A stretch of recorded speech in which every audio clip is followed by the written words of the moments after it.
नमस्कार। प्रादेशिक समाचार के साथ मैं ज्ञानेश्वर प्रसाद श्रीवास्तव। पहले मुख्य समाचार। प्रधानमंत्री ने केंद्र राज्य विज्ञान सम्मेलन में लोगों की समस्याओं के समाधान के लिए विज्ञान और प्रौद्योगिकी से जुड़े अनुसंधान को स्थानीय स्तर पर लेने की आवश्यकता पर दिया जोर।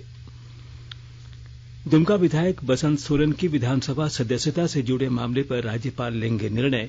निर्वाचन आयोग ने सुनवाई पूरी करने के बाद राजभवन को भेजा मंतव्य। आरबीआई सभी वैध ऐप्स की स्वीकृति सूची जारी करेगा। धन शोधन के लिए इस्तेमाल होने वाले अवैध खातों की होगी निगरानी। और जेएसएससी की मैट्रिक स्तरीय संयुक्त प्रतियोगिता परीक्षा के लिए अब 30 सितंबर से भरे जाएंगे ऑनलाइन आवेदन। और अब समाचार विस्तार से। प्रधानमंत्री नरेंद्र मोदी ने कहा है कि उनकी सरकार विज्ञान आधारित विकास की दिशा में काम कर रही है। उन्होंने कहा कि 2014 से विज्ञान और प्रौद्योगिकी के क्षेत्र में निवेश में काफी वृद्धि हुई है। वीडियो कॉन्फ्रेंसिंग के माध्यम से केंद्र राज्य विज्ञान सम्मेलन को संबोधित करते हुए श्री मोदी ने कहा कि सरकार के प्रयासों से भारत वैश्विक नवाचार सूचकांक में 46वें स्थान पर पहुंच गया है।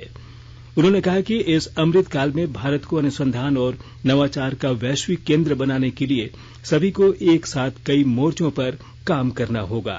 श्री मोदी ने कहा कि लोगों की समस्याओं के समाधान के लिए विज्ञान और प्रौद्योगिकी से संबंधित अनुसंधान को स्थानीय स्तर पर ले जाने की आवश्यकता है। श्री मोदी ने राज्य सरकारों से अधिक वैज्ञानिक संस्थानों के निर्माण और प्रक्रियाओं के सरलीकरण पर जोर देने का भी आग्रह किया। प्रधानमंत्री ने कहा कि राज्यों के उच्च शिक्षा संस्थानों में भी इनोवेशन लैब की संख्या बढ़ाई जानी चाहिए। उन्होंने कहा कि आज का नया भारत जय जवान, जय किसान, जय विज्ञान और जय अनुसंधान के मंत्र के साथ आगे बढ़ रहा है। निर्वाचन आयोग ने दुमका विधायक बसंत सोरेन की विधानसभा सदस्यता समाप्त करने से जुड़े मामले में राज्यपाल रमेश बैस को अपना मंतव्य भेज दिया है। आयोग ने इस मामले में 29 अगस्त को सुनवाई पूरी कर फैसला सुरक्षित रखा था। आपको बता दें कि भारतीय जनता पार्टी ने विधायक बसंत सोरेन के खिलाफ एक खनन कंपनी में साझेदार होने के आरोप में राज्यपाल के पास शिकायत दर्ज कराई थी। राज्यपाल ने इस मामले को भारत निर्वाचन आयोग को सौंप दिया था। इससे पहले मुख्यमंत्री हेमंत सोरेन द्वारा अपने नाम पर खनन पट्टा लेने के मामले में भी निर्वाचन आयोग पहले ही सुनवाई पूरी कर राज्यपाल को अपना मंतव्य भेज चुका है। भारतीय जनता पार्टी ने 15 राज्यों में नए प्रभारी और सह प्रभारी नियुक्त किए हैं। सांसद लक्ष्मीकांत वाजपेयी झारखंड के प्रदेश प्रभारी बनाए गए हैं। डॉक्टर वाजपेयी उत्तर प्रदेश विधानसभा के 4 बार सदस्य रह चुके हैं। वहीं रांची की महापौर और पार्टी की राष्ट्रीय मंत्री आशा लकड़ा को पश्चिम बंगाल में पार्टी के सह प्रभारी का जिम्मा सौंपा गया है। भारतीय रिजर्व बैंक सभी वैध ऐप्स की स्वीकृति सूची जारी करेगा तथा इलेक्ट्रॉनिक और सूचना प्रौद्योगिकी मंत्रालय सुनिश्चित करेगा कि ऐप स्टोर्स में केवल वैध ऐप्स ही डाउनलोड के लिए उपलब्ध हों। कल वित्त मंत्री निर्मला सीतारमण की अध्यक्षता में अवैध ऋण ऐप्स से संबंधित मुद्दों पर बैठक के बाद यह निर्णय लिया गया। यह भी निर्णय लिया गया कि रिजर्व बैंक ऐसे अवैध खातों की निगरानी करेगा जिन्हें धन शोधन के लिए इस्तेमाल किया जा सकता है। साथ ही वह निष्क्रिय गैर बैंकिंग वित्तीय संस्थानों को भी रद्द करेगा ताकि इनका दुरुपयोग रोका जा सके। कॉरपोरेट कार्य मंत्रालय को फर्जी कंपनियों का दुरुपयोग रोकने के लिए उनकी पहचान तथा पंजीकरण रद्द करने के लिए कहा गया है। आवास और शहरी कार्य मंत्री हरदीप सिंह पुरी ने स्वच्छ अमृत महोत्सव की घोषणा की है। 17 सितंबर को सेवा दिवस से लेकर 2 अक्टूबर को स्वच्छता दिवस तक एक पखवाड़े के दौरान इस महोत्सव में स्वच्छता से संबंधित गतिविधियों को बढ़ावा दिया जाएगा। इस दौरान शहरों को कचरा मुक्त बनाने के लिए नागरिकों को एकजुट करने पर ध्यान केंद्रित किया जाएगा। श्री पुरी ने स्वच्छ अमृत महोत्सव का आधिकारिक प्रतीक चिन्ह एक कदम स्वच्छता की ओर जारी किया, जो विश्व के सबसे बड़े स्वच्छता कार्यक्रम के जन आंदोलन को मजबूत करने के संकल्प को दर्शाता है। झारखंड कर्मचारी चयन आयोग जेएसएससी की मैट्रिक स्तरीय संयुक्त प्रतियोगिता परीक्षा 2022 के लिए अब 30 सितंबर से 30 अक्टूबर की मध्यरात्रि तक ऑनलाइन आवेदन भरे जा सकेंगे। पहले आवेदन की प्रक्रिया 11 सितंबर से शुरू होनी थी। इस प्रतियोगिता परीक्षा के माध्यम से 455 पदों पर नियुक्ति होगी। उधर आयोग द्वारा प्रयोगशाला सहायक के पदों पर नियुक्ति के लिए निकाले गए विज्ञापन में बदलाव में सुधार की मांग को लेकर अभ्यर्थियों ने कल राजधानी में रैली निकाली और प्रदर्शन किया। इसके बाद उन्होंने मुख्यमंत्री के नाम मांग पत्र भी सौंपा। गढ़वा जिले में शिक्षा के संकेतक को मजबूत करने के लिए विद्यालयों में बुनियादी शिक्षा अभियान शुरू किया गया है और ब्यौरा दे रहे हैं हमारे गढ़वा संवाददाता। गढ़वा जिला केंद्रीय नीति आयोग के आकांक्षी जिले में शामिल है। इसके तहत पिरामल फाउंडेशन द्वारा बुनियादी शिक्षा अभियान की यहां शुरुआत की गई है। इस कार्यक्रम के तहत आने वाले विषय बुनियादी शिक्षा अभियान, बाल संसद, विद्यालय पुस्तकालय, विद्यालय प्रबंधन समिति के महत्व और भूमिका पर कार्य किया जाना है। गढ़वा जिले में इसके लिए 201 विद्यालयों को चयनित किया गया है। इसके माध्यम से 1086 शिक्षक, 126 सीआरपी बीआरपी और 500 स्वयं सहायता समूह और स्वयंसेवी संगठनों के माध्यम से 47,000 विद्यार्थियों को इसका लाभ मिलेगा। बुनियादी शिक्षा अभियान में पूर्व राष्ट्रपति डॉक्टर सर्वपल्ली राधाकृष्णन के दर्शन और उनके बताए रास्ते को अपनाने की बात कही जा रही है। इस कार्यक्रम को लेकर विद्यालय के शिक्षक और विद्यार्थी दोनों को काफी उत्साहित देखा जा रहा है। विनोद कुमार पाठक, आकाशवाणी समाचार, गढ़वा। उच्च शिक्षा विभाग ने सभी विश्वविद्यालयों के कुलपतियों को अपनी अधीनस्थ अंगीभूत महाविद्यालयों का नियमित औचक निरीक्षण करने को कहा है। उन्हें महाविद्यालयों में स्टूडेंट फीडबैक सिस्टम गठित करने का भी निर्देश दिया गया है। कई महाविद्यालयों में प्रधानाचार्यों और शिक्षकों के बिना सूचना के अनुपस्थित रहने की वजह से कक्षाओं का संचालन और पठन पाठन बाधित होने की शिकायत मिलने के बाद विभाग ने यह कदम उठाया है। आकाशवाणी के ताजा तरीन समाचारों के लिए आप हमारी वेबसाइट newsonair.com पर लॉग इन कर सकते हैं। ताजा समाचार Twitter handle @AIR news alerts और Facebook page all India radio news पर भी उपलब्ध है। आप प्रादेशिक समाचार एकांश के ट्विटर हैंडल @AIR न्यूज_रांची और फेसबुक, इंस्टाग्राम पेज तथा YouTube channel AIR news Ranchi पर भी हमारे बुलेटिन सुन सकते हैं। प्रादेशिक समाचार आप आकाशवाणी रांची से सुन रहे हैं और अब पेश है कोरोना से बचाव के कुछ संदेश।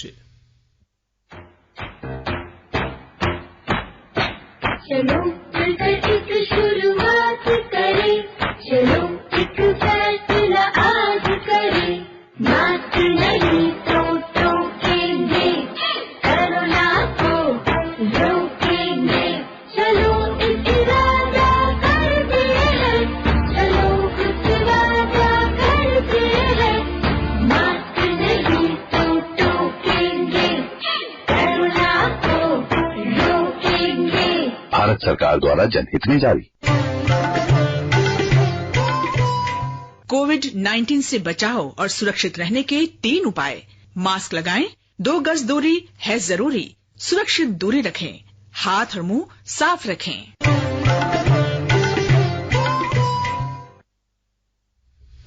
प्रादेशिक समाचार में आपका फिर से स्वागत है। रांची के मोरहाबादी स्थित आर्मी मैदान में सेना के अग्निवीर योजना के तहत चल रही बहाली रैली में आज रामगढ़, सरायकेला खरसावां और साहिबगंज जिले के अभ्यर्थी शामिल हो रहे हैं। राज्य के सभी जिलों के लिए 5 सितंबर से शुरू हुई बहाली रैली 22 सितंबर तक चलेगी।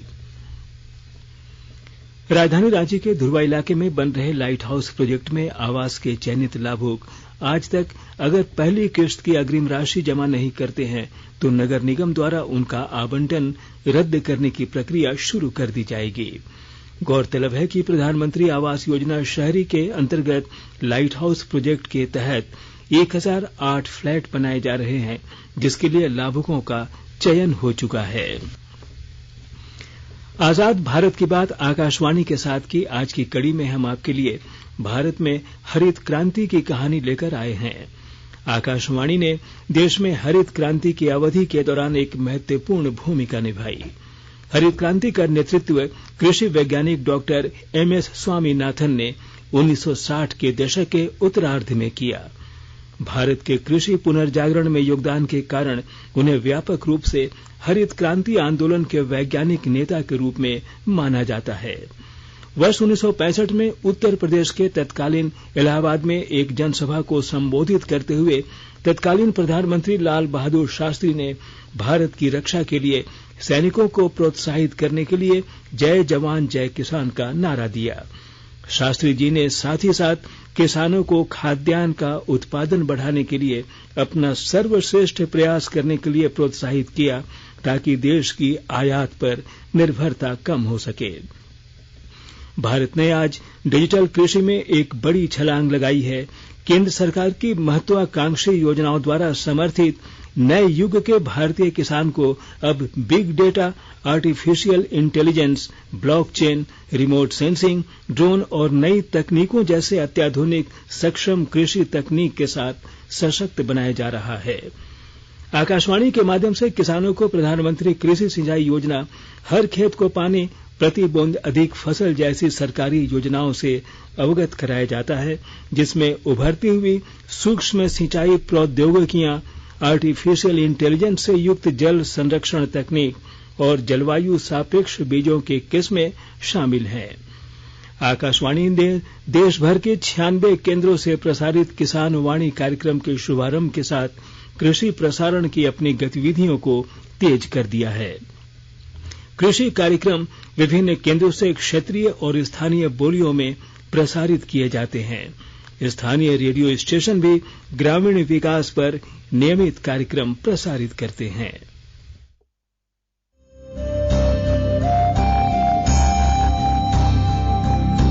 आजाद भारत की बात आकाशवाणी के साथ स्वतंत्रता के 75 वर्ष का उत्सव, जीवंत यात्रा की स्मृति, यंत्र भारत की उपलब्धियां और कुछ रोमांचक पल। तो आप भी जुड़िए और सुनना न भूलें 15 अगस्त से प्रतिदिन हमारे FM गोल्ड 100.1 और दूसरे चैनलों पर आजाद भारत की बात आकाशवाणी के साथ।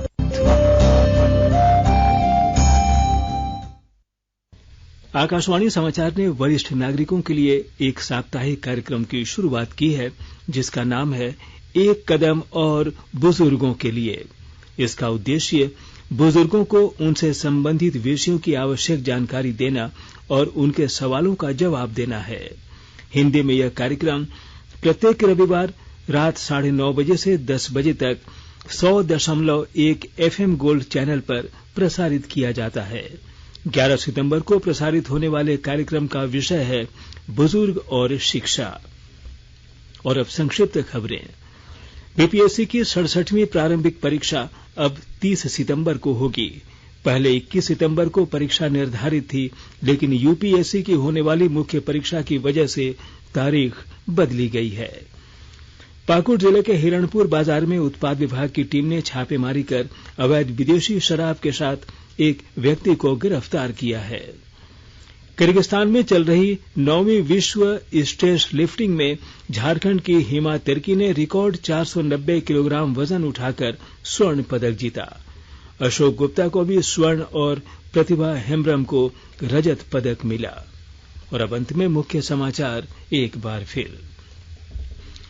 प्रधानमंत्री ने केंद्र राज्य विज्ञान सम्मेलन में लोगों की समस्याओं के समाधान के लिए विज्ञान और प्रौद्योगिकी से जुड़े अनुसंधान को स्थानीय स्तर पर लेने की आवश्यकता पर दिया जोर। दुमका विधायक बसंत सोरेन की विधानसभा सदस्यता से जुड़े मामले पर राज्यपाल लेंगे निर्णय। निर्वाचन आयोग ने सुनवाई पूरी करने के बाद राजभवन को भेजा मंतव्य। आरबीआई सभी वैध ऐप्स की स्वीकृति सूची जारी करेगा। धन शोधन के लिए इस्तेमाल होने वाले अवैध खातों की होगी निगरानी। और जेएसएससी की मैट्रिक स्तरीय संयुक्त प्रतियोगिता परीक्षा के लिए अब 30 सितंबर से भरे जाएंगे ऑनलाइन आवेदन। इसके साथ ही आकाशवाणी रांची से प्रादेशिक समाचार का ये बुलेटिन समाप्त हुआ। नमस्कार।